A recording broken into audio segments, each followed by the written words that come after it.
өзүмдү бактылуу сезбейм дейт. Аны мен деле үйрөнө аламбы? Ресурстардын баары ачылат экен. Алар атайын жасалат да, денеси ошентип турат. Жок. Ошон үчүн балдар абдан ачык. Өзгөрүп калабы, жашоосу өзгөрүлүбү, эмне болот? Баары өз ордуна келди да. Эмоциямды башкара албай калдым деп элечи. Сразу эле түз эле подсознанияга кетет экен. Кандай балдар келет, анан кантип өзгөрүлүп кетет? Эмоцияларды сезет, бирок аны кантип регуляция кылганды билишпейт. Бирок мен корком, өлү корком. Бул деген любой адамдыкы бар. Анан айтышат, эмне 3 күндө ушу техниканы үйрөнсө болобу? Клиническая психология ал эмне? Айтып калышат, менин кайненем монстр деп. Жана жиңгирди ал эмне деген оору? Азыркы адамдарга мурунку программалар иштебейт. Анан кантип оңолот? Оңолобу ошол нерсе? Подростокторго бул абдан керек нерсе деп ойлойм да. Кайненен тилин кантип табыш керек экен, күйөө менен кантип жашаш керек экен, үй бүлө эмне керек экен, ушуну айтыңызчы.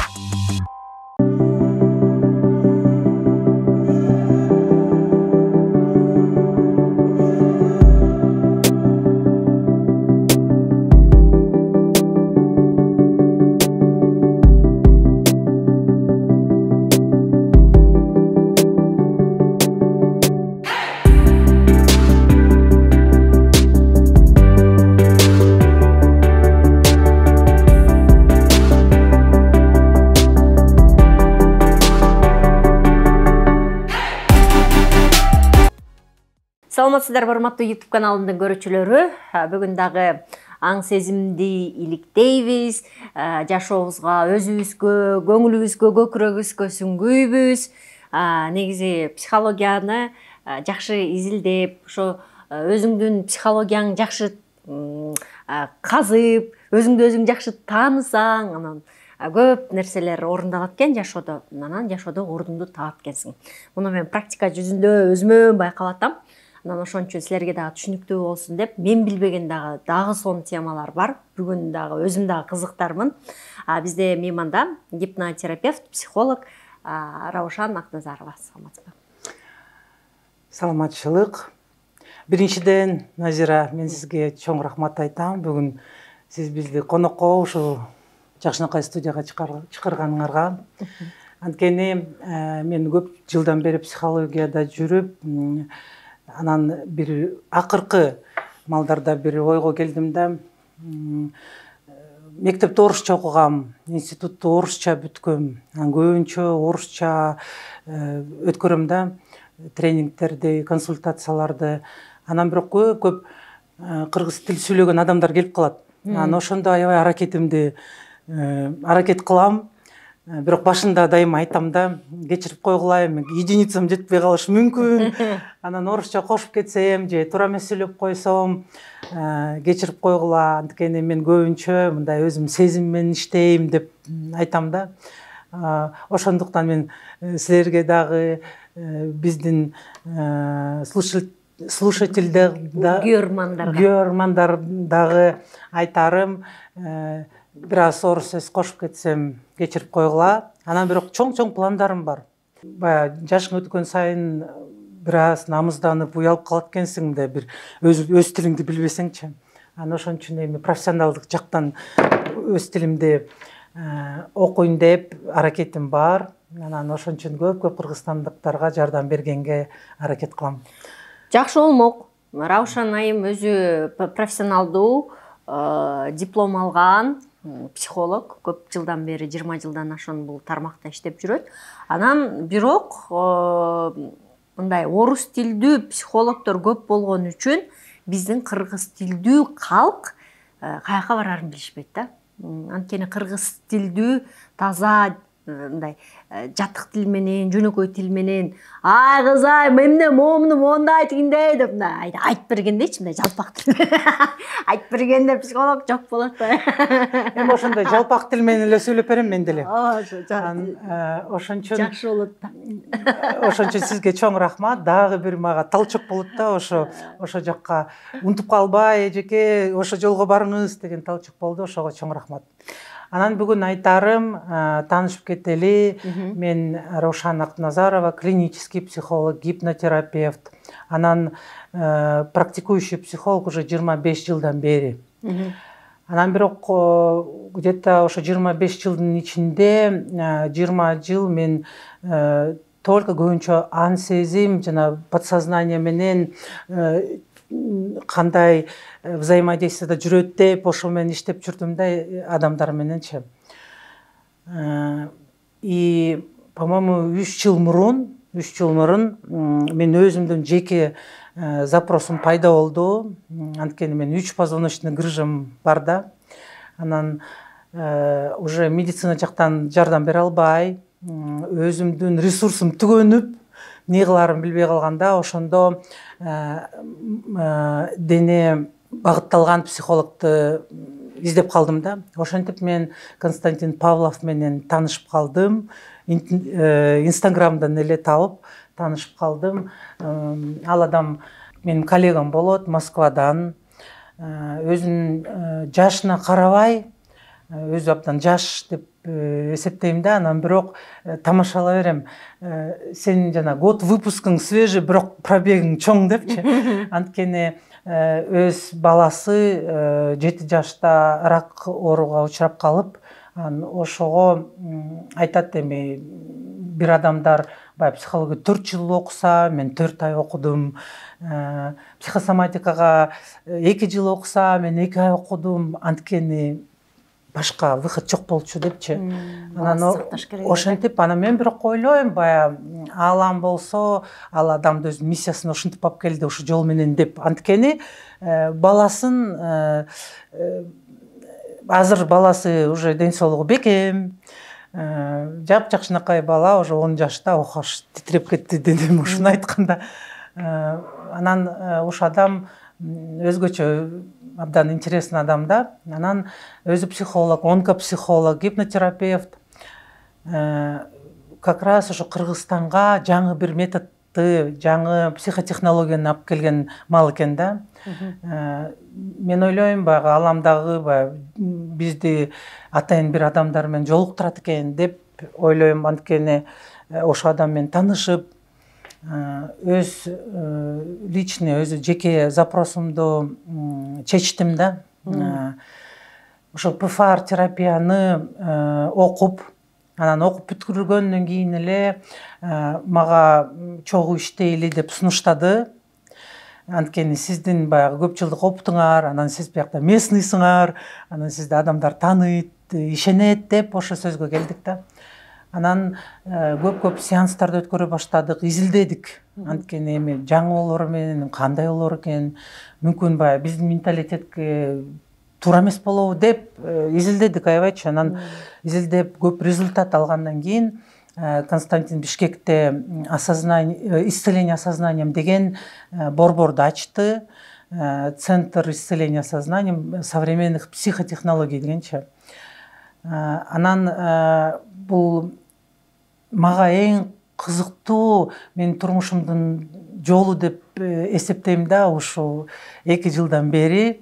Анткени абдан чоң өзгөрүүлөр болуп атат. Менин личный жеке турмушумда, менин профессионалдык турмушумда абдан көп өзгөрүүлөр болуп атат. Биздин философиябыз жанагы психология, айтам, психологиялык жардам берүү, взглядыбыз деп коебузчу, сөз таппай калбадым. Көз карашыбыз окшош экен да абдан. Анан баягы адам мамилебиз окшош экен. Анан өзү башка улуттук адам болсо дагы абдан этичный адам экен. Анан ошол жактан экөөбүз аябай келиштик да. Анан 2 жылдан бери көп адамдарга жардам берип келатабыз. Анан бир аз ошол центр боюнча айтып кетким келет да, анткени көп адамдар мүмкүн билбейт. Кызык болот го деп ойлойм. Анткени ушул центрдин абдан баалуу миссиясы бар. Ушул миссиясын окуй эле коеюнчу тугум. Мындай эле айтып койсуң. Деңиз ак жана бактылуу жашоо үчүн биз сиздин чыныгы потенциалыңарды ачууга жардам беребиз деген. Чын эле ар бир адамдын өзүнүн укмуш потенциалдары бар. Анан баягы коркуп же уялып ошол потенциалдарды чыгарбай жүргөн адамдар көп экен да абдан. Эми башка адамдарды сүйлөбөй деле коеюн, мисалы үчүн өзүмдү деле алайын. 20 где-то получается 22 жаш жыл мен деген айтып атам го, ан сезим менен иштеп, понимание издедим, осознание издедим. Анан бирок бирдеме жетпей жүргөндөй сезип аттым. Анан ошо ПФАР терапияны окугандан кийин баары өз ордуна келди да. Анткени оказывается баягы дене сезими, чувствительность деген сөзчү, ал деген как раз ошо потенциалдын жолу экен да. Сезимталдуулукпу? Да. Анткени мындайда, баягы ан сезим аркылуу биз баягы существо социальный деп коет да, биз социалдуу адамдарбыз, коомдук, ооба. Коомдо өзүнүн бир жанагы правилалар бар, нормалар бар, закондор бар, укуктар бар, туурабы? Анан ошого такалып калат экенбиз да. Анан ошон үчүн биз ошо ан сезим аркылуу өзүбүздүн турмушубузду жашабайт экенбиз. Неме, коомго ээрчиме болуп кетип калат экенбиз, ээрчиме болуп кетебиз, ооба. Анан бирок дене жактан, биякта подсознание, бессознательный деп коет да, ошолор чогулуп, ушу дене жактан биз деген ар бир жанагы жаныбарлардай эле экенбиз. Жаныбарлардын задачасы любой ценой выжить деген сөз да, жашап кетейин, эмне болсо дагы деген ошондой эле задача бар экен. Анан ошон үчүн ушу дене жактан мен только мен экенмин. Анан кыргызмынбы же башка улутмунбу, вообще ой жок экен андайчы дененики.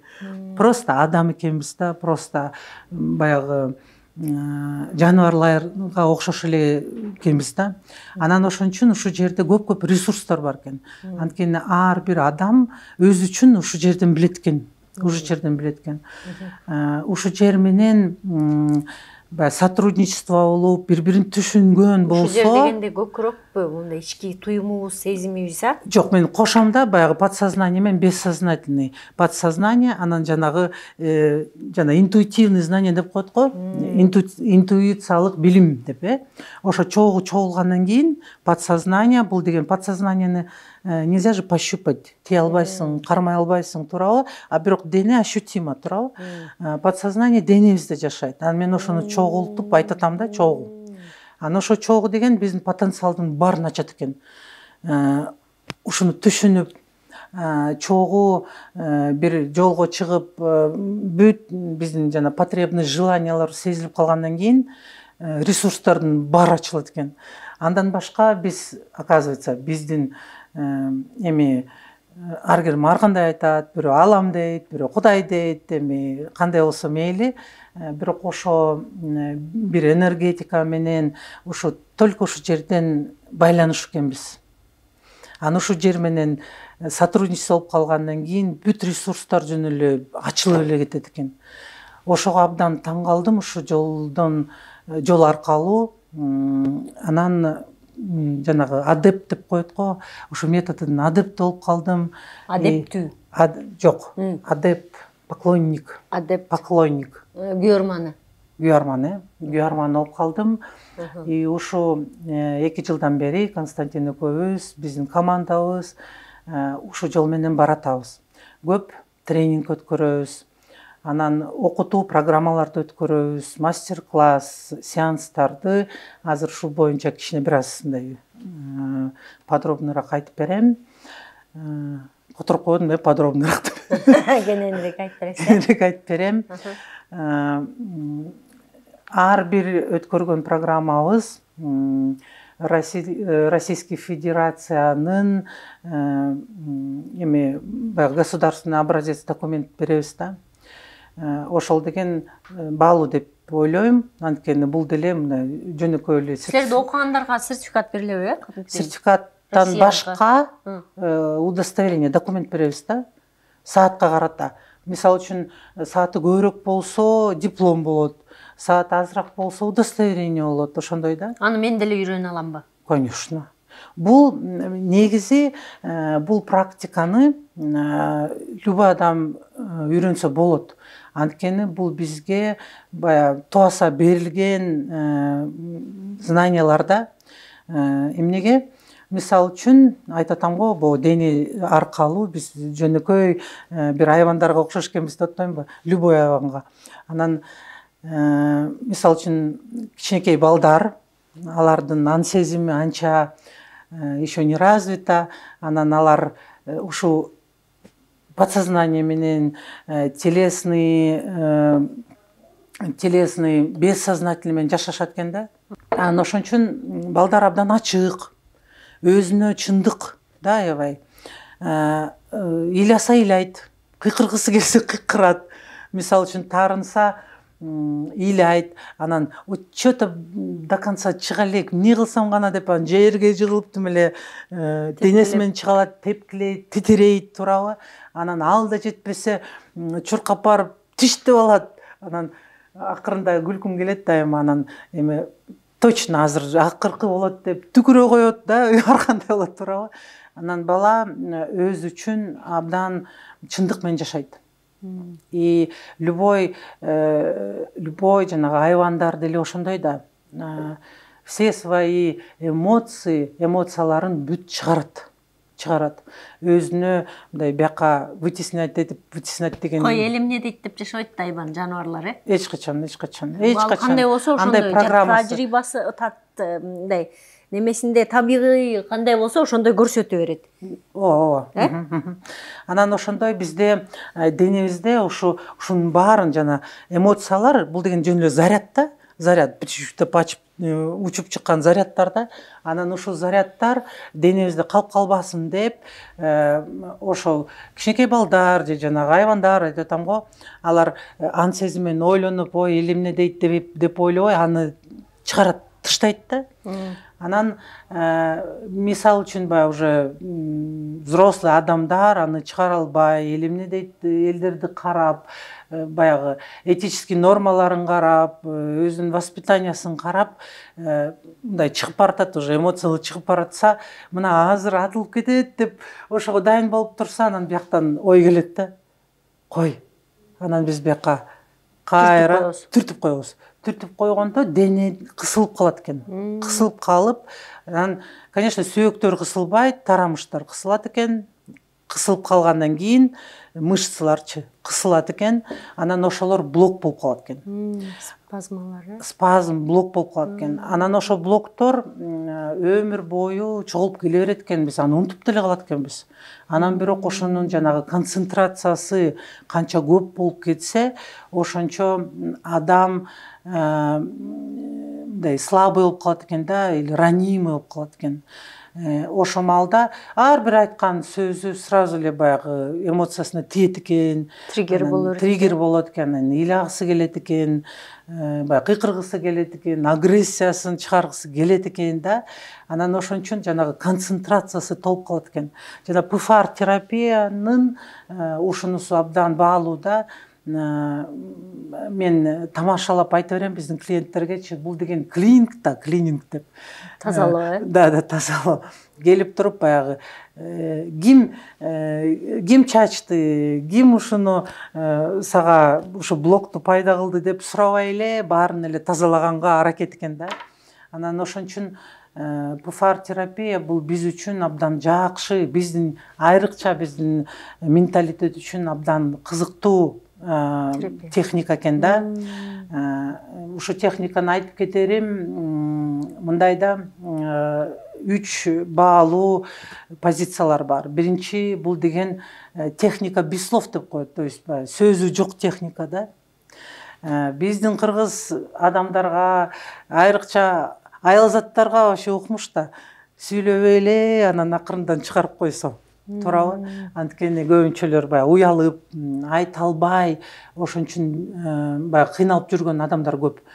Бул техника без слов деп коет. Бул биринчи баалуу нерсеси, экинчиси совершенно безопасный деп коет да. Коопсуз. Анткени айтып атам го, бизге бул туаса берилген возможность экен да, баягы бүт биякта түйүлүп калгандарды чыгарыш. Жана мисалы менен айтып бербедимби, кичинекей бала же айвандар мисалы үчүн да, жини келсе чыгарат, корксо титирейт, туурабы? Анан ошо сеанс маалында биз гипноз аркылуу ан сезимди бир аз мындай алаксытабыз да, алаксытып анан замедление болуп калат да, как будто бы баягы уйку маалында.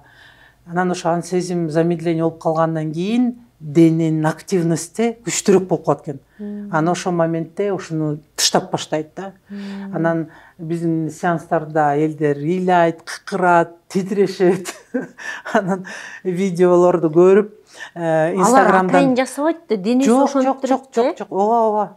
Анан мындай да, жанагы биздин подсознание негизи ал баягы кичинекей баладай. Өзүнө баягы честный да, чындыгы бар да өзүнө. Анан ошон үчүн баягы биздин ан сезимибиз бир аз алаксып кеткенден кийин ошо чындыгыбыз чыгат да. Ыйлайт адамдар, кыйкырышат, титирешет, тим эле агрессияларын чыгарып ургулашат, ар кайсы атайын подушкаларды коюп коебуз, анан ошону ургулашат. Анан Инстаграмдар кээ бир адамдар баягы көрүп коркушат да, айланан бул эмне деп. А бирок баягы подсознание аркылуу баргысы келет да, анан ошо концентрациясы көбөйүп кеткен, эмне кылаарын билбей, кантип чыгарарын билбей дегенде ошо эсине келип анан бизге келишет. Ошондой да жолу. Бизге мындай совершенно случайно адам келбейт. Дайындыгы болгондон кийин келип, ошону өзүнө уруксат берет да чыгарганы. ПФРге ушул немеге келди, анан адам ошентип чыгарды, анан эмне, ал адам кандай болуп калат, эмне болуп калат, өзгөрүлүп калабы, жашоосу өзгөрүлүбү, эмне болот? Бул на самом деле абдан жакшы суроо да. Көп адамдар сурап калат, анан мейли кыйкырдым, ыйладым, анан эмне болот деп. Биринчиден эс алып калат. Зарядтар тим эле такалып турса, напряжение болуп жүрөт да, анан ошолордун баарын чыгаргандан кийин адам абдан эс алып калат. Анан мындай энерген болуп калат. Анан кызык да, мисалы үчүн агрессиясын катып жүргөн адамдар андай смелый болуп аны чыгарышка жол ачылгансып, мындай кээде тамашалап күлүп коюп, наглый болуп калгандай болуп калышат да, өзүнө уруксат берет. Баягы айтар любой сөздү айтышып калат, анан келип таң калышат. Айланай, мен айттым, мен эч ким урушкан жок, бул кандай деп. Анан мен өзүмө уруксат бербей жүрүптүрмүн го деп. Башка адамдар мисалы үчүн наоборот, баягы ичине тыгылып калып, өзүн көрсөтпөй жүргөн адамдар ачылып калат. Агрессия алып жүргөн адамдар тынч болуп калат. Бул деген жөнөкөй мындай, ушундай болот экен деген техника эмес, мунун негизи научный обоснованиясы көп да, абданчы. Анткени биздин любой состояниябыз только гормон аркылуу өзгөрүлөт. Анан ушу техникада как раз таки через вот эти яркие проявления, через абреакции деп коет психологиядачы, абреакция аркылуу гормондор көтөрүлөт экен. Анан жанагы айтып атам го, вытесненный бүт денеден чыккандан кийин эмоциялар чыккандан кийин, блоктор чыккандан кийин гормональный коктейль деп коем мен, дагы түшүндүргөндөрчү, адамдар түшүнсүн деп. Мисалы үчүн коктейлдин бир ингредиенттери бар. Анан агрессивный ингредиент деп коебуз мисалы үчүн. Анан ПФР терапиядан кийин жанагы агрессиясын чыгаргандан кийин биякта гормональный коктейль өзгөрүлөт экен.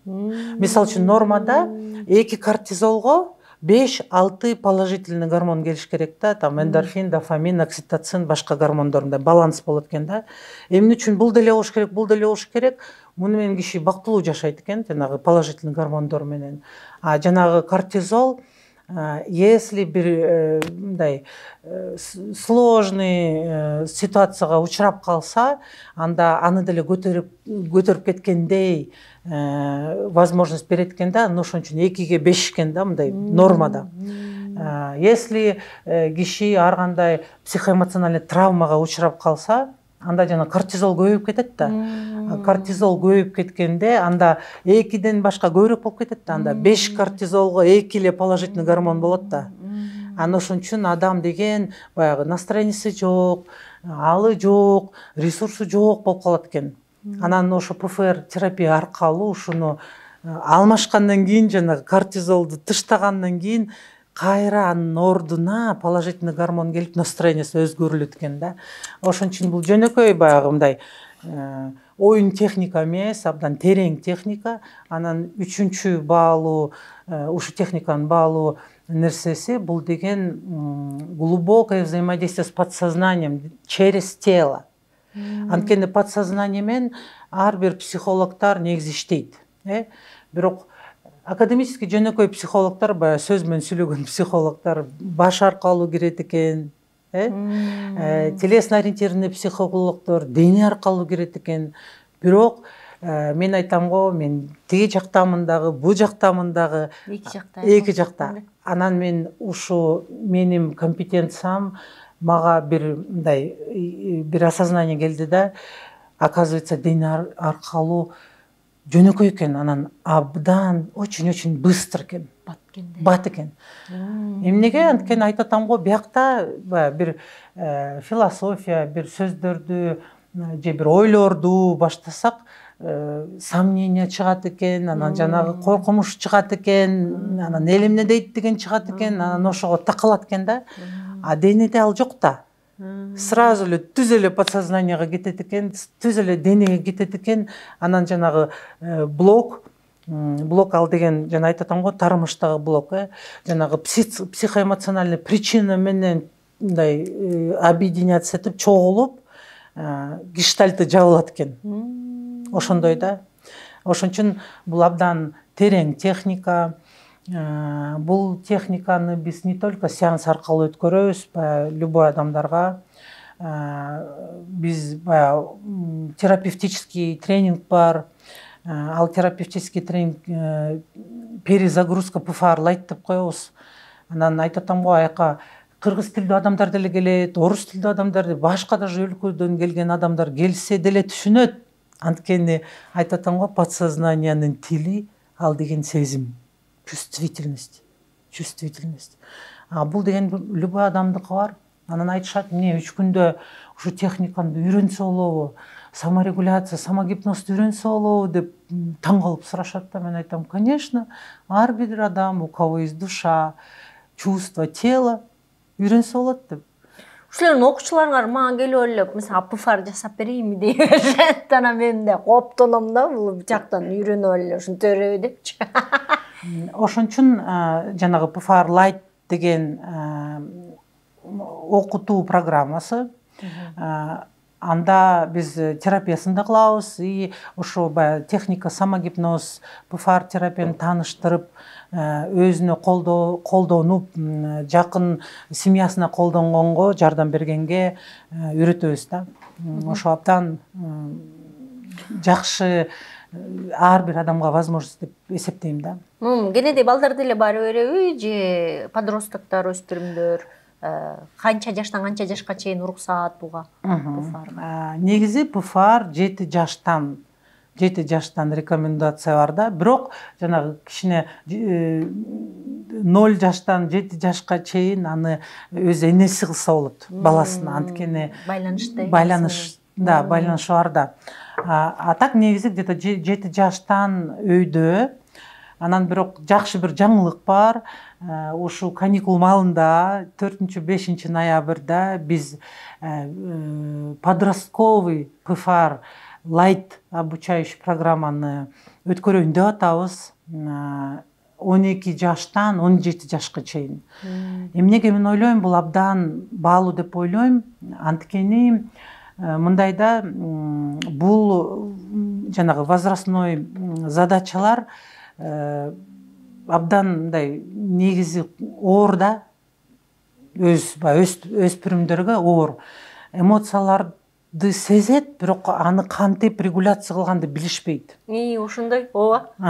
Анан ошон үчүн баягы айтат го, подростковый переходной возраст деп коет, Улам агрессиясын чыгарып эле аны үттөй уялат да, мен ушундай эмоциямды башкара албай калдым деп элечи. Ошо. Анан ошон үчүн ошо эмоцияларды түшүнүп, ананы кантип башкарса болот, анан жанагы техника контейнирование деген аны каяка же контейнерге салуу техникасы да контейнерге салып баягы азыр ресурсуң жетпесе анан чыгарчы деп ошолордун баарын изилдеп үйрөткөнгө ошо пландарыбыз бар да. Анан еще айтып атам го жанагы ПФАР терапия аркылуу анткени биз дене багытталуу терапевттерибиз да денеге да.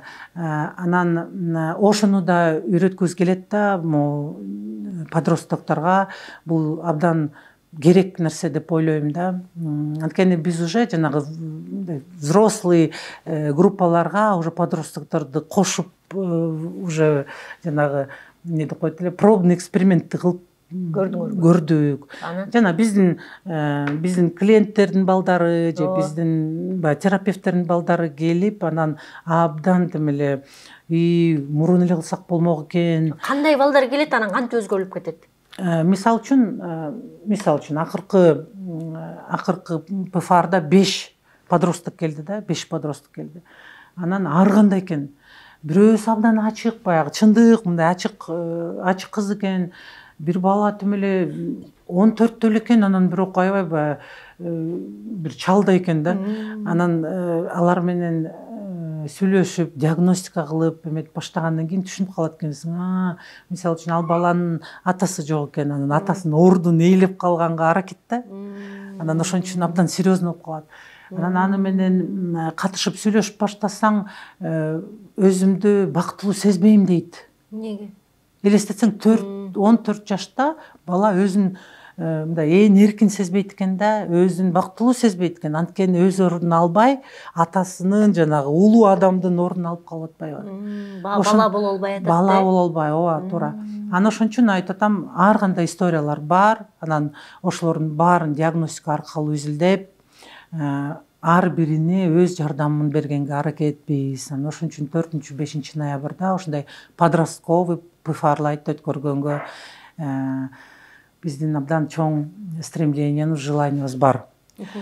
Эми баягы ПФАР эле сүйлөп калдым, биз жалаң эле ПФАР менен иштебейбиз биздин центрда. Башка ушу денеге байланыштуу терапиялар бар. Танатотерапия деген терапия бар. Танатотерапия. Эми айтып берейин кандай ПФАР менен, мисалы үчүн танатотерапия эмне менен айырмаланат. Жанагы манада инь-янь бар го? Инь-янь. Бир жагы ак, бир жагы кара. Анан ак жагы это яньская энергия деп коет, активность да.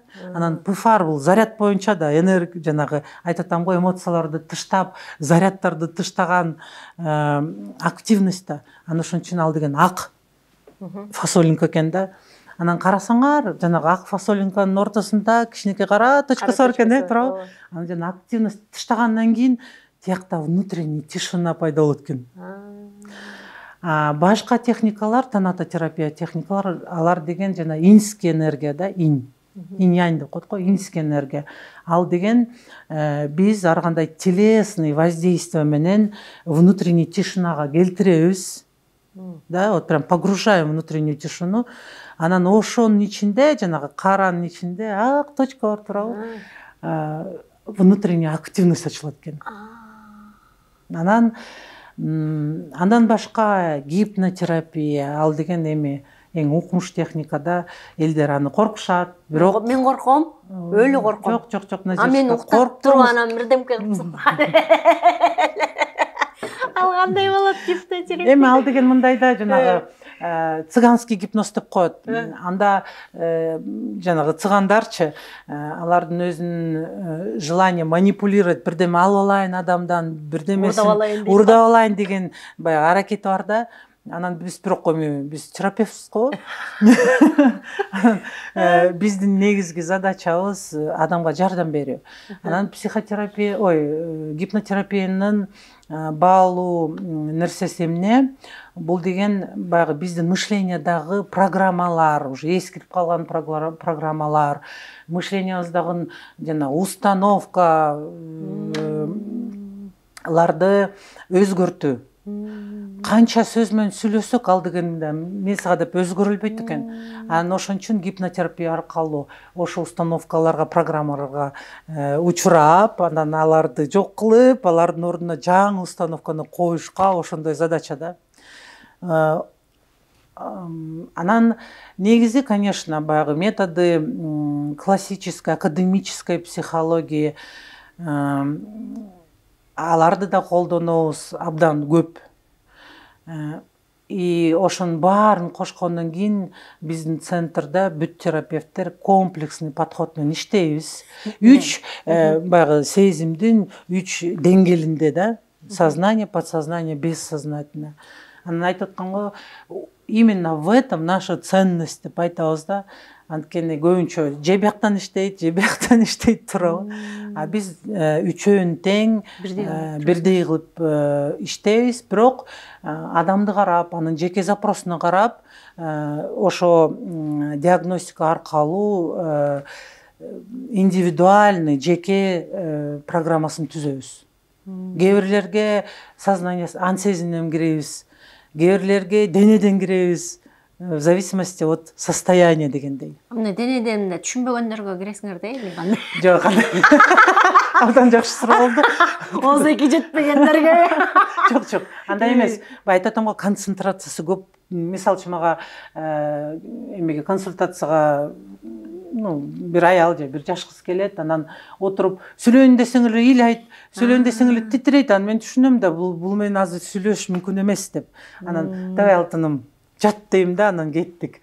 Денеден чыгарабыз, бошотобуз, ресурстар пайда болгондон кийин анан уже ан сезимден кириш мүмкүн. Ошондой да. Анан ошон үчүн ошого байкайбыз. Мындай силерге келди да, такыр башка киши болчу. Анан силерде өзгөрүлүп кетти. Ушундай силер өзүңөр таң калган ай деген учурларды айтып белечи. Биринчиден мен эмнени айтарым, мисалы үчүн мен 25 жылдын ичинде көп ар кайсы окууну окудум да. Анткени психология ошондой экен, бир образование алып, диплом алып эле отуруп каласың. Негизи меники 2 психологический дипломум бар. Бирөөсү клинический психолог, бирөөсү преподаватель психологии да. Анан ошону эле кармап отуруп калып, мен укмушмун деп иштебейт экен. Анан анткени убакыт өзгөрүлөт экен, адам өзгөрүлөт экен. Жаңы современный психотехнологиялар, мурунку эски программалар иштебей калат экен. Азыркы адамдарга мурунку программалар иштебейт. Анан ошон үчүн дайыма окуп эле жүрөбүз. Анан мындай да окумуш окууларды окудум. Ар кандай таң калтуу, тим эле мени заряженный, мотивирующий, ресурсный программалар окудум, бирок ал бүтөөрү менен жалгыз калып каласың. Анан бирөөдөн сурайын десең, сурай турган адам жок. Бирөө менен талкуулоп, изилдейин десең, андай да адам жок болуп калышы мүмкүн да. Анан ошон үчүн биздин центрда исцеление сознанием деген коомчулук бар. Бул деген исцеление сознанием, аң сезим менен дарылануу коомчулугу, коому. Да. Ал кантип дарыланат экен аң сезим? Жок, эми баягы айтып атам го, дарылануунун жолу көп. Анан бирок жанагы окуу сыяктуучу, окуунун деле жолу көп болот ба, бирок ал бүткөрү менен сен жалгыз калып каласың. Эмне кылам муну менен деп отуруп калыш мүмкүн экен да. Ошон үчүн ушу сообщество деп коебуз же жана коомчулук. Коомчулуктун задачасы биз үйрөткөн жанагы окууну специализация беребиз го. Ошо специализацияны кандай бекемдетип колдонуп кеткен үчүн же терапияны алган адамдарга поддержка беребиз дайыма. Причем биз платно, акчасы жок дегенде, акысы жок, супервизия өткөрөбүз, мастер-класс өткөрөбүз, клубный дни өткөрөбүз, жанагы сообществонун күндөрүн өткөрөбүз. Мисалы үчүн бүгүн кечинде ошондой күн болот. Ага адамдар келип, ошо баягы өзүнүн поддержкасын алганга абдан чоң биздин баягы эмне деп коет, стремление, желаниебиз бар да. И аракетибиз бар. Анан жанагы результаттар бекемдеп калсын деп.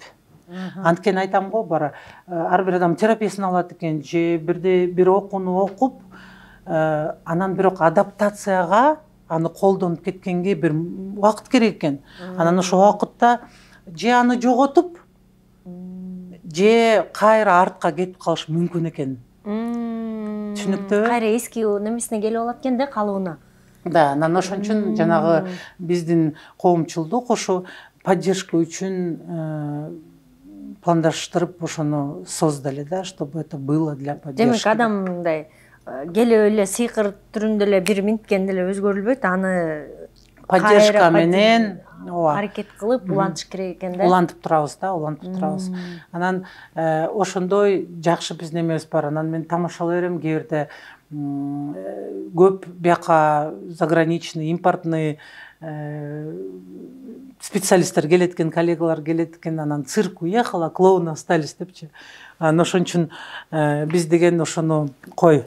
Даже если Константин кайра Москвасына келип кетип турат да, кетип калса, каяка барып, поддержка алган жер болуш керек деп, ошондой биздин задачабыз. Анан эмнени айтарым дагы, көп учебный программалар бар. Учебный, повышение специализацияга, государственный образца документ беребиз. Пландарыбыз абдан көп. Бирок эң негизгиси любой адам, любой программаны өткөндөн кийин жана коомчулуктун мүчөсү болуп калат го.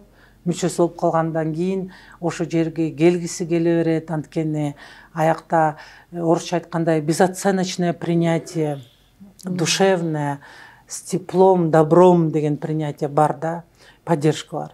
Азыркы заманда бул абдан маанилүү деп ойлойм. Клиническая психология ал эмне? Клиническая психология жөнөкөй психологиядан же социалдык психологиядан отличиясы бар.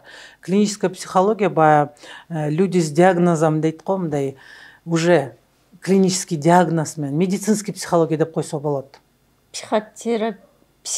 Психиатрдан психиатрбы? Жок. Мындайда психиатр бул адамдар жана медицинский образование менен адамдар да. Просто специализациясы психиатрия. Анан между психологией и медициной жана связующая специальность это клиническая психология. Билген эмесмин. Анан бизде бар экен да? Бар. Муну каяктан окудуңуз? Муну Москвадан окугам. Эмнеге мен клинический психологияга бардым? Анткени мен ойлодум, жанагы норма менен патологиянын айырмасы эмне депчи. Вот кантип билесиң? Где норма, где патология деп. Анан ошон үчүн патологияны изилдедим. Патологияны билсең, анда норманы түшүнөсүң да, туурабы? Жана жиңгирди ал эмне деген оору психологияда? Эми баягы молдор айткан жиндиди айтасыңарбы? Ой, ошол. Рахмат. Абдан кызыктуу суроо. Мындайда негизи жин деген жок. Биздин ичибизде жана субличность деген бар. Субличностьтер ар бир баягы психотравма маалында пайда болуп калган биз элебиз. Да. Просто арабча сүйлөп, анан баланча тилде сүйлөп деп айтат го, үнү башкача болуп деп. Ошондойлор бар. Биздин сеанстарга келсеңер андай толо. Анан кантип оңолот? Оңолобу ошол нерсе? Оңолот, конечно. Анткени мындайда адам ойлойт, ой, мага бирдеме жугуп калды, мага бирдеме кирип кетти деп. Андай эмес. Подсознание, оно так устроено, что өзүнүкүн бербейт, чужойду албайт. Да. Анан бизде жанагы жиндер ал биздин эле жиндерибиз өзгөрдүк эле деп ой. Просто кайсынысын көбүрөөк баксаң ошо болот да. Мисалы үчүн жана добрый джин, злой джин деп коет го. Анан добрыйны баксаң добрый болуп каласың, злойду баксаң злой болуп каласың. Бирок жанагы субличность биздин ичибизде жашап калат экен, өзүнүн задачасын аткарат экен. Ал кандай задача? Мындай маселе мен айтып берем да, мисалы үчүн кичинекей бала жалгыз калып калат, ата энеси жумушка кетет, кеч келет, анан уже түндө жалгыз калып коркот. Анан ошо корккондо коркуп эмне кыларын билбейт. Анан бир маалда бир жерде фантазия аркылуу бир может быть супергеройду эстейт. Анан каяктан алынат, аны биздин эле мышление гана билет да. Анан ошол жерден бирдеме табат. Анан ошо ал деген мага карата күчтүүрөөк, мага карата кыйын, эчтекени Мага коркпойт, караганда, караганда кыйынраак деп ошону Ойлоп баягы калат. багып баштайт да, баягы ал күчтүү болуп калат. Анан корккон маалда ошону доосун чакырып, кичине бир аз мындай, можно сказать, выживает за счет этого дегендей. Ага, таянып экен, ойлоп таап алган Ооба, персонажына таянып, героюна. ооба, туура. Адам ошентип эки жакка минтип кирип чыга берет экен да. Да. Жана азыр фильм болуп атат го, жана эмне эле? Джокер. Ошол сыяктуу, ооба, туура. Ал бала кичинекей кезинде кордук көрүп, өгөй атасынан зордук, зомбулук көргөн үчүн, өзүн өзү коргош үчүн ичинен ошондой Джокерди ойлоп тапкан, Эми мунун, можно сказать, здесь тонкая грань. Жанагы норма менен патологиянын тонкий грани бар да. Бул патология Ал патология. Ал уже, конечно, клинический диагноз деп койсо болот. Анткени баягы Джокер, баягы аты ким билбейм, ошо баладан кыйынраак болуп калып, уже анын личностун алып алгандан кийин уже все, анда клинический диагноз да. А если экөө тең бир денеде жашап, бир задачаларды аткарса, анда биздин субличностьбиз деп койсо мүмкүн да. Анан бирок ошо бизге келген адамдар кээде субличностьтор чыгып баштайт деп атам го. Анда бүгүнкү субличностьтерге ресурс берип, күч берип, мындай кыйынраак кылып койсоң, тиги субличность просто задачасы түгөнүп жок болуп кетет. Ошондой. Анан дагы эмнени айткым келет, биздин центр боюнча биздин слушатель деген күйөрмандарга кайрылуум бар. Азыркы мындай кыйынчылык заманда урматтуу, сүйүктүү кыргыз элим, биз негизи абдан кыйын элбиз. Биз азбыз, бирок биз күчтүүбүз, биз кыйынбыз. 300 жыл биздин историябыз деп айтат го. Анан ага карабай биз аз экенбиз, бирок абдан кыйын калк деп эсептейм да.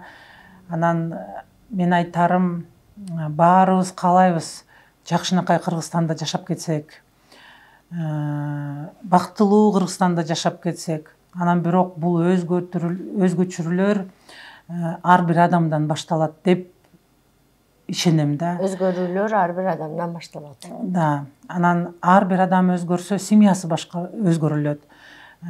Семьясы өзгөрүлсө, коом өзгөрүлөт, коом өзгөрүлсө, алам өзгөрүлөт, ошондой да. Анан ошон үчүн айтарым, бир кыйынчылык моменттерди жашап келатсаңар, бир мындай сложностьторго учурап калсаңар, аны кармап жүрбөй, баягы ооруп калганга чейин жеткизбей, баягы сиз айткандай жындар кирип кетти дегенге чейин жеткизбей, ушу бизге окшогон центрларга кайрылып, ошо вопросторду чечкенге аракет кылгыла деп айтам. Анткени бизде мындай менталитетте мындай ой бар да, ойгой психологко барсам уят, эмне сен эмне меңден тайып кеттиңби деп айтышат, псих болуп кеттиңби деп айтышат деп коркушат да.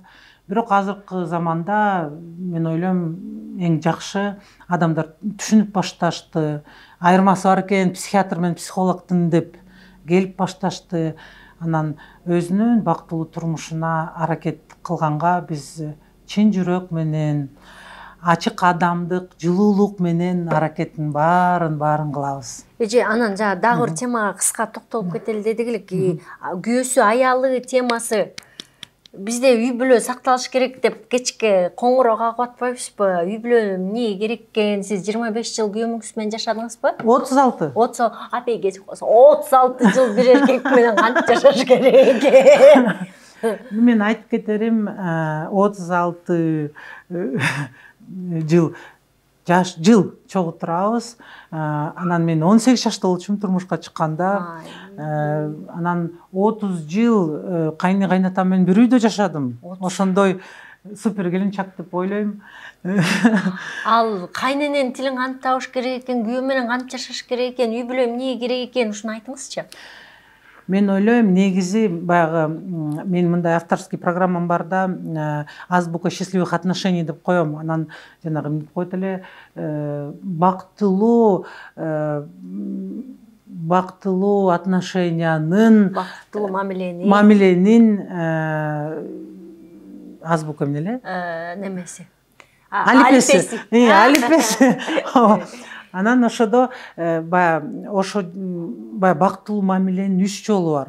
Биринчиден өзүң менен мамиле.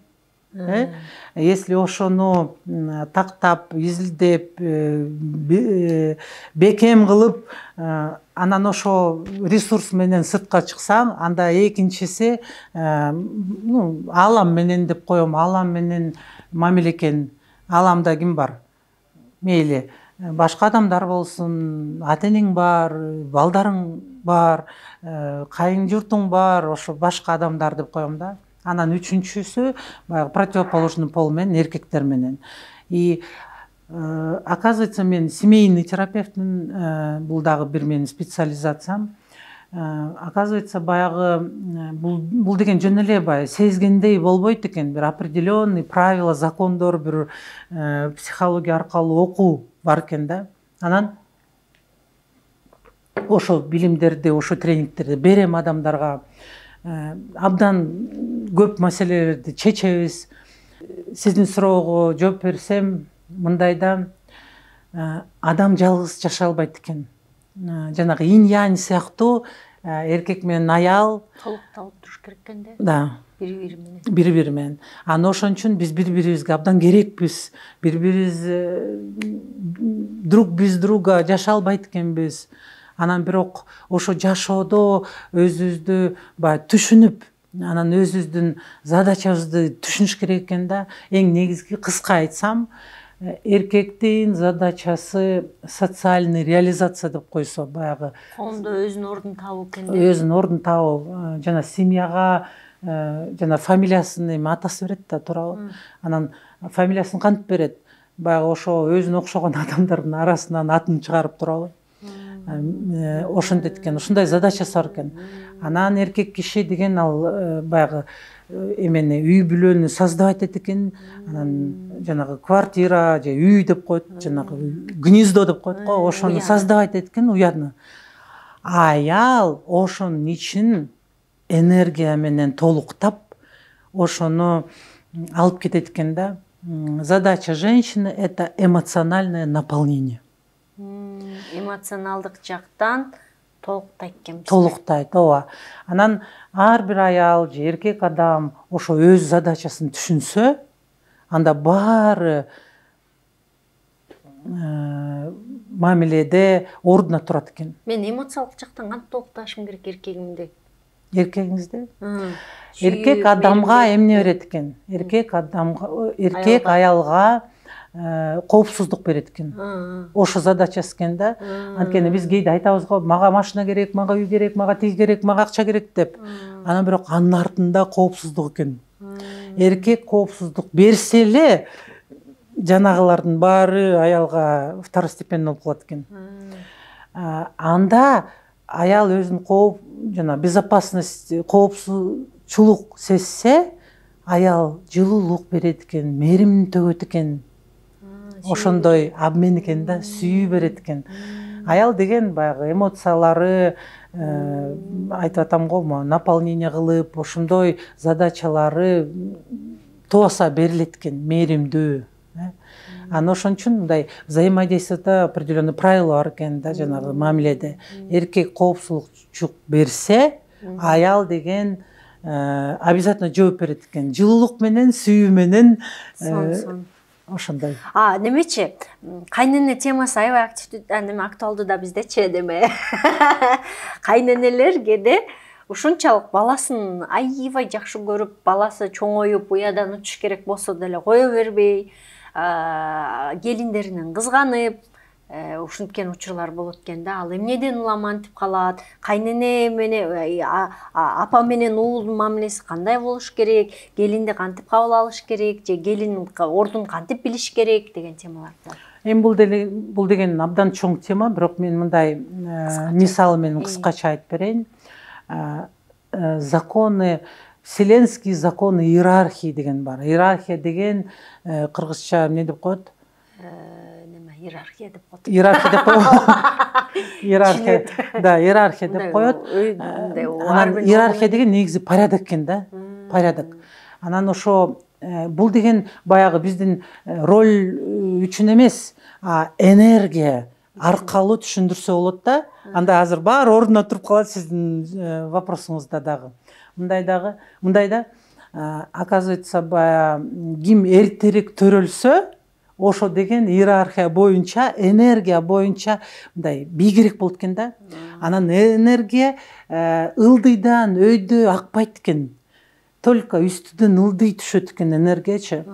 Анан баары өз ордунда турса, анда ар бир адам жанагы энергиясын алып, ааламдын энергиясы менен кошулуп, баягы бактылуу болуп, өзүнүн реализациясына жолго чыгат экен да, туура жолго. Анан жанагы сиз берген суроодо мындай да, ар бир кайнене ал деле иерархияда өйдө турат. Анан азыркы келиндер эми ошентип коеюн да, эми баягы биз современныйбыз, тигиндейбиз дешет. Анан бирок иерархия боюнча все равно ылдый жакта. Анан туура түшүнсө, анан ошону туура алып кетсе, анда өйдөдөн энергия түшөт экен. Энергия деген эмне? Бул деген благословение деп коет. Бата берет экен, түшүнүгүн берет экен, жакшы көрүп тажрыйбасын берет экен, сүйүүсүн берет экен. Анткени жанагы эне деле ылдый жактагы баласын, мейли келинин деле өз ордунан баягы иманы менен, с уважением, иманы менен, урматы менен мамиле кылса, кайнене деле түшүнөт экен. Кээде келип айтып калышат, менин кайненем монстр деп.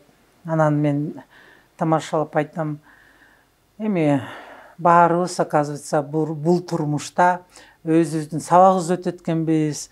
Анан айтышат, эми баягы мурунку дагы бир турмуштарды жашадым. Анан мүмкүн ошо турмушта сен деле бирөөгө ушундай кыйынчылык кылган, мамиле жасагансыңбы деп. Анан ошон үчүн бул сабактан өтпөсөң, кайра ошого учурайсың деп. Да. Анан ошон үчүн кайненин деле баягы өзүнүн орду бар, жолу бар, аны түшүнсө болот, ошо түшүнүккө келсе болот деп мен мындай абдан түшүнүккө келтирем. Ар бир адамдын ресурсуна, потенциалына аракет кылам да, ошону ачканга. Анан айтам да, ар бир өз боюнча сүйлөйт. Жана кайнене деле когда-то анын кайненеси ушинтип сүйлөгөн үчүн ушундай жол менен кетти. Анан кайненеңди бизге тренингке жөнөт деп айтам. Анан тренингке келип, өзүн түшүнүп, өз турмушун жашап калгандан кийин силер ага кереги жоксуңар. Мен эми бошмун, эми өз турмушумду жашайын деп, ар бир ата-эне ошого сүйүнүшөт. Мисалы үчүн мен деле айтам, кээ бирлер айтат, балдарды кантип тарбиялаш керек. Анан өмүр бою багып жүрөбүзбү? Мен айттым, жок. Если сен балаң мындай чоңоюп калды, өз жолуна чыкты деп батаңды берип кое берсең, сен өз турмушуңду жашаганга возможностьң болуп калат. Эми наконец депчи.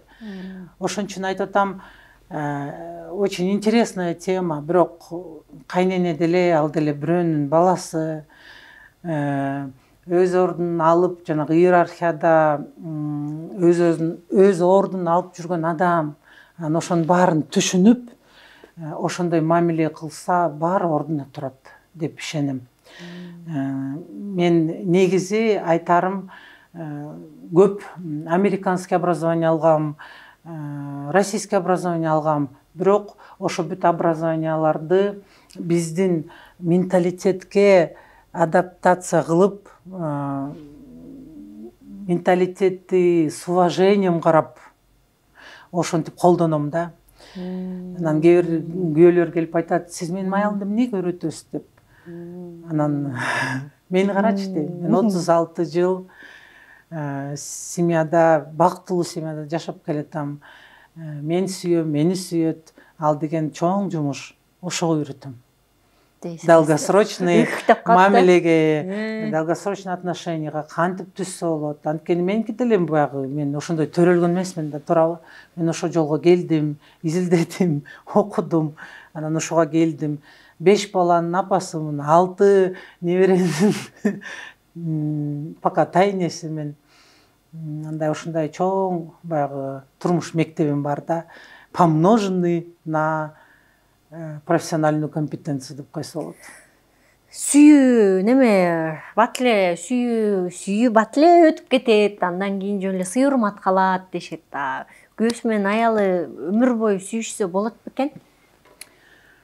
Сүйүү деген эмне сиз үчүн, Назира? Сүйүү деген бири-бирине болгон жылуу мамиле, бири-бирин ардактоо, бири-бирин коруп туруу, бири-бирине жалын чачуу, бири-бирине кумары ойгонуу. Баары туура эле, бирок сүйүүнүн 7 этабы бар экен. 7. Биринчи баягы эйфория болот экен, баягы кишинин жанагы жаман качестволорун көрбөйт экен адамчы, баягы эйфория болупчу. Бүт эле укмуш көрүнөт экен. Жана Эдуард Асадовдун бир эмеси бар, стихотворениясы бар. Жаштар бири-бирин сүйүп калганда на цыпочки встают дейт да. Анткени кичине бийгерээк көрүнөйүн, жакшыраак көрүнөйүн, укмушураак көрүнөйүн деп турат экен. Бирок көпкө тура албай, анан таманын жерге коет. Таманын жерге койсо, анан сен башка турбайсыңбы? Кыздарда бар жакшы, жаман аялдар каяктан чыгат деген сөздөр чыгат экен. Аялдар болсо, бул вообще башкача адам болчу, эми карасаң болуп калган деп, ошо биринчи стадиясы экен да. Когда биз жанагы эйфория өткөндөн кийин разочарование болот экен. Анан ошентип атып ар кайсы стадияны өтүп кеткенбиз. 7 стадия бар, эми ага көп убакыт кетет. Негизи баягы истинный любовь, чистая любовь, без манипуляций, без ожиданий, да? То есть жанагы ал деген кишинин личность менен чогуу, анан эки адам чогуу бири-бири менен развитияга кетип, ошого келет экен да. Мисалы үчүн биз жолдошум экөөбүз азыр 36 жыл чогуу турдук, анан негизи айтышат баягы ар бир этапка бир 7 жылдай керек депчи. Анда 7-ни 7ге көбөйтсө канча болуп калат? 49. Биз ага жете элекпиз негизи да. Бирок жана ускоренный метод деле болушу мүмкүн. Анан биз бир аз ускоренныйга кылып, азыр биз где-то 6-этаптабыз да. 6-этап это чындыктуу достук да. Ачык уже, ачык мамиле, чындыктуу достук. Баарыбыз уже мен эмне деп ойлойт, эл эмне деп ойлойт деп уже карабай калган малда. Анан айрыкча мен жолдошума уже биз бири-бирибизди баалабай, просто родной адамдардай сезгендей мал келди да. Анан ошо этапты өткөндөн кийин дагы бир этап болот экен. Ошондо чындыктуу сүйүүгө келет экенбиз. Анан ошон үчүн мен көп менин клиенттериме айтам, келип ажырашкым келет деп келишет го кээ бирлер, эмне кылайын деп. Анан мен айтам, кой тур, эми ажырашпа, аракет кыл. Анткени анда сен ушу чыныгуу сүйүүгө келбейсиң да, ады эле алмаша берсең деп айтам да. Анткени ыңгайсыз болуп калды, алмаштырып анан ар бири менен жаңыдан баштайсың да, туурабы? Жаңыдан баштай берсең жанагы чындыктуу сүйүүгө жетпейт экенбиз да. Анткени чындыктуу сүйүү бул адамдын негизи личностный качествосы экен. Канча мен ага уже дайын экенмин. Анан эң негизги эркек менен аялдын мамилеси мындай экен да, бири-бирине карабай, мисалы үчүн бири-бирин проблема кылбай, чогулуп общий проблемага чогуу караш керек экен да. Мисалы үчүн сен күнөөлүү, мен күнөөлүү дебей, биз чогуубуз, ким күнөөлүү? Кел моуну карайлы. Мына, карасаң моуну. Мынтип атат. Карасаң бул бизди ажырашканга жолго баратат депчи.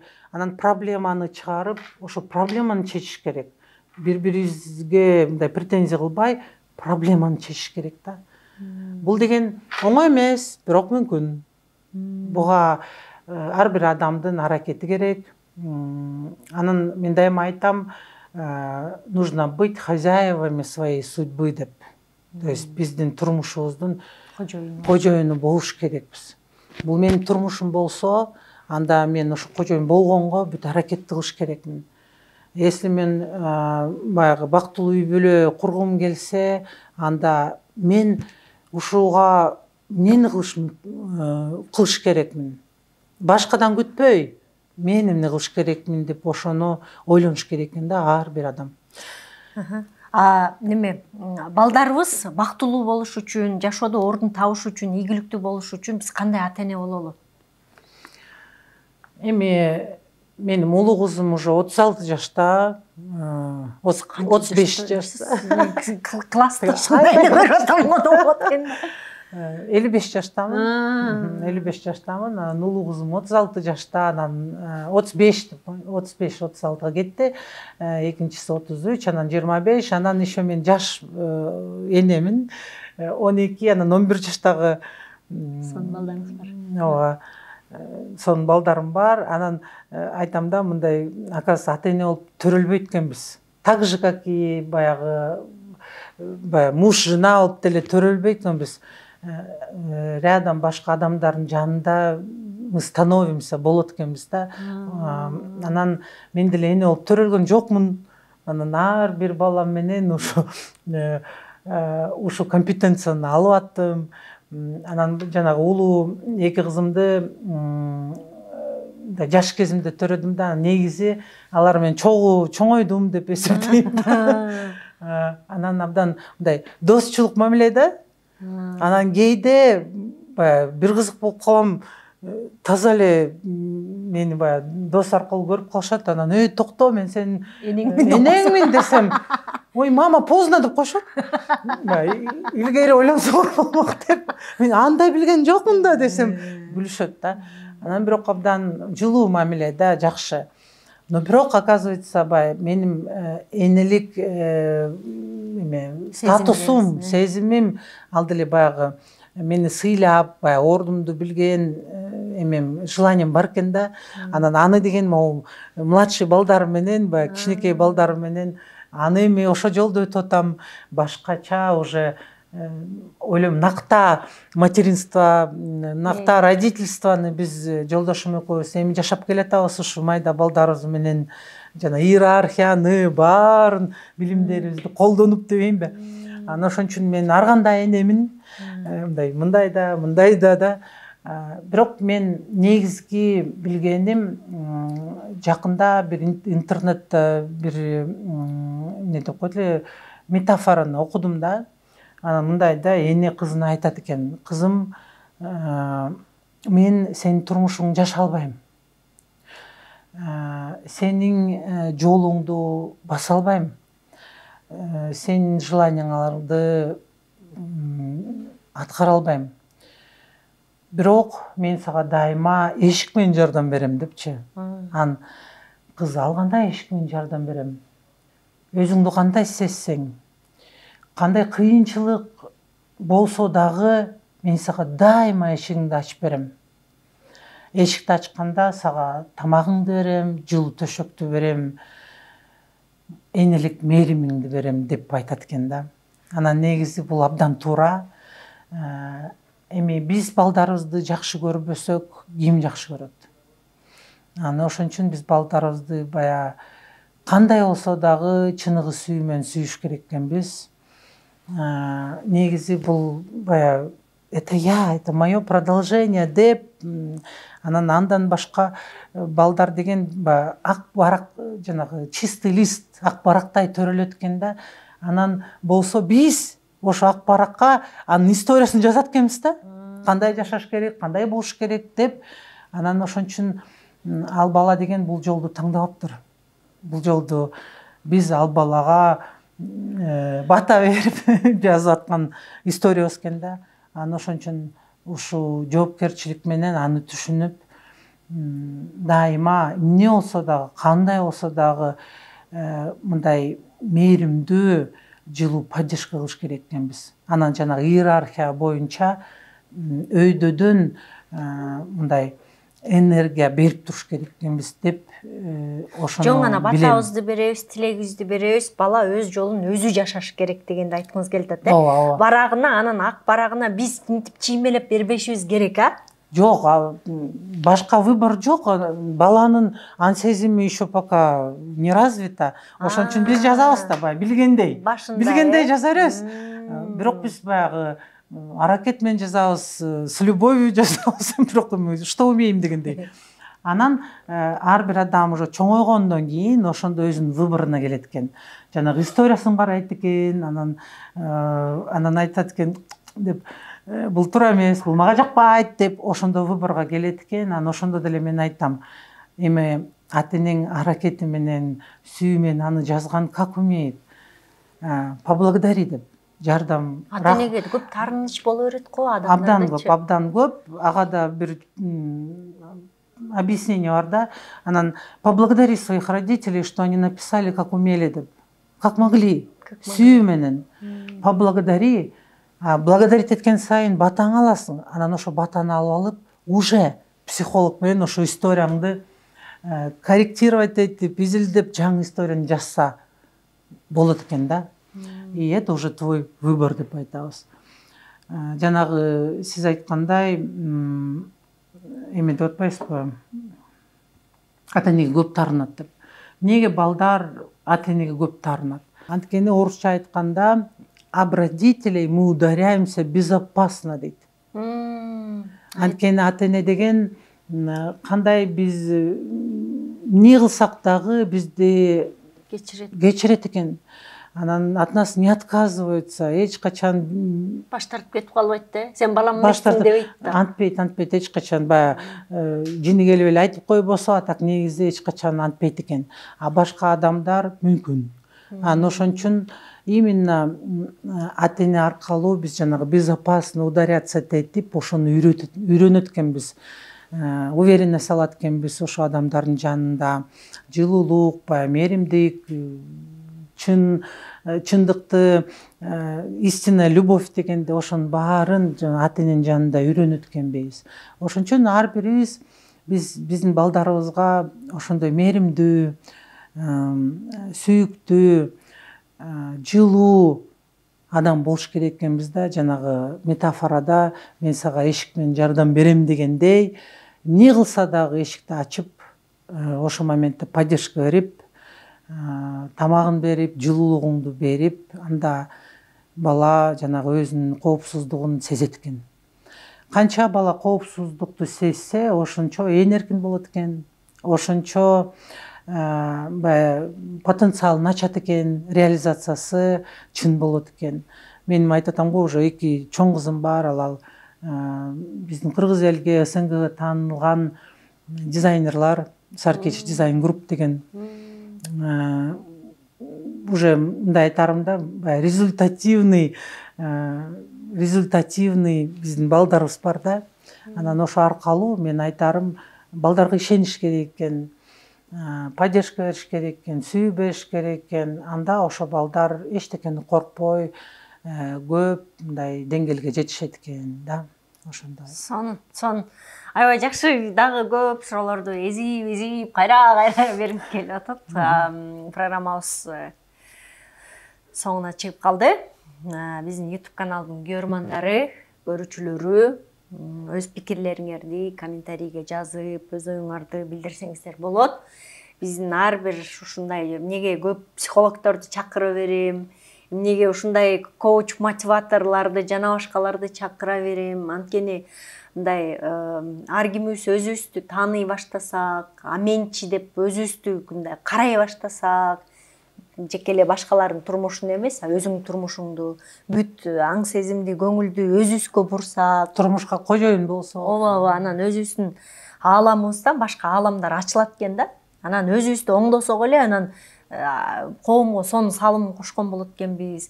Өзүбүздү оңдосок эле, үй бүлөбүздө бактылуу болот экенбиз, балдарды мыкты тарбиялайт экенбиз. Ошон үчүн аябай аракетим ушул ар ким өзүн тааныса дегенди алатым да. Анан бүгүн сизге бул аракетиңерге чоң рахмат. Сизге да рахмат. Сиз ар бир ошо адамдардын жараларын айыктыруу менен адамдын жан дүйнөсүнүн докторусуз, адамдын аң сезиминин докторусуз. Ишиңизге дайыма ийгилик каалайм. Рахмат. Ошо жараларын айыктырып, биздин коомдо бактылуу, аң сезимдүү адамдардын көбөйүшүнө салым кошуп жатасыз. Рахмат, мен деле айтарым, ачык жүрөк менен, жанагы энелик мээримдүү менен, адамдын жылуулугу менен, анан жана этикалык качествосын деле кошуп коеюн, этикалык сапаты менен ар бир бизге кайрылган адамды биз күтөбүз. Сизди дагы, Назира айым. Сизди дагы дарылайбыз. Сизди дагы, Назира айым, бизге келиңиз. Ушу жаңы эмне деп коет эле, современный психотехнологияларды, техникаларды окуп, мүмкүн колдонгону өзүңүз үчүн же башка адамдар үчүн мүмкүн сизге кызыкчу болот. Ошон үчүн бизге келиңиз. Биз абдан кубанычтуубуз. Рахмат. Рахмат. Буюрса. Баарыңарга чоң рахмат. Урматтуу YouTube каналым көрүүчүлөрү, программабыз соңуна чыкты. Пикирлериңиздерди күтөбүз жана каналыбызга катталганды унутпаңыздар. Кайрадан көрүшкөнчө сак саламатта болуңуздар.